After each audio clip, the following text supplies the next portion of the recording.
મારું નામ અમિત પાનાચંદ માંગરોલિયા છે। અમિતભાઈ, શું ઘટના બની છે, કેવી રીતે તમને જાણ થઈ? ઘટના તો મને પોલીસે જાણ કરી। કતારગામ પોલીસે PCR લઈને આવ્યા હતા ઘરે 10:30 વાગે રાત્રે, અને મને કીધું કે ભાઈને તમારા આ રીતનું થયું છે, એમ કે એને જાતે સુસાઇડ કરી લીધું છે, એટલે તમે આવો એમ। એટલે મેં ત્યારે જ એમને પોલીસવાળા લોકોને કીધું કે મારો ભાઈ સુસાઇડ કર્યો તો એમ છે જ નથી, કેમ કે જે 8.5 વર્ષથી જેલ કાપી રહ્યો હોય એ માણસ 10 દિવસ કે 20 દિવસ માટે શું કામ સુસાઇડ કરે?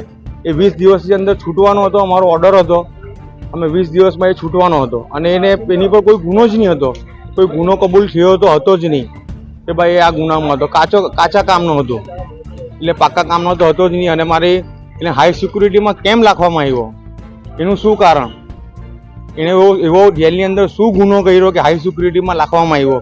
અને હાઈ સિક્યુરિટીમાં રાખવામાં આવ્યો તો પણ કંઈ વાંધો નહીં, પણ હાઈ સિક્યુરિટીમાં લાગ્યા પછી જાતે ગળું દબાઈ દે એવો તો વ્યક્તિ હતો જ નહીં। એટલી તો એનામાં હતી અંદર કે ભાઈ મારે 20 દિવસની અંદર તો છૂટવાનું છે, તો હું શાના માટે સુસાઇડ કરું એમ?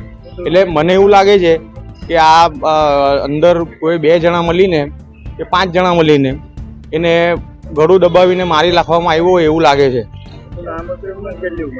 એમનું નામ હતું હેમંત પાનાચંદ માંગરોલિયા, એમની ઉંમર 39 વર્ષ। હવે માંગ શું તમારી?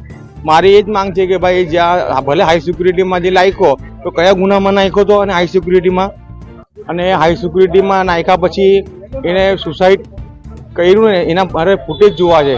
એ જીવિત હતો ત્યારથી અને જાતે સુસાઇડ કર્યું ને એટલે સમજી લો કે 5 મિનિટનો કે 10 મિનિટનું એને ગળું દબાવ્યું હોય, તો એ મારે 5 થી 10 મિનિટનો વિડીયો જોવો છે।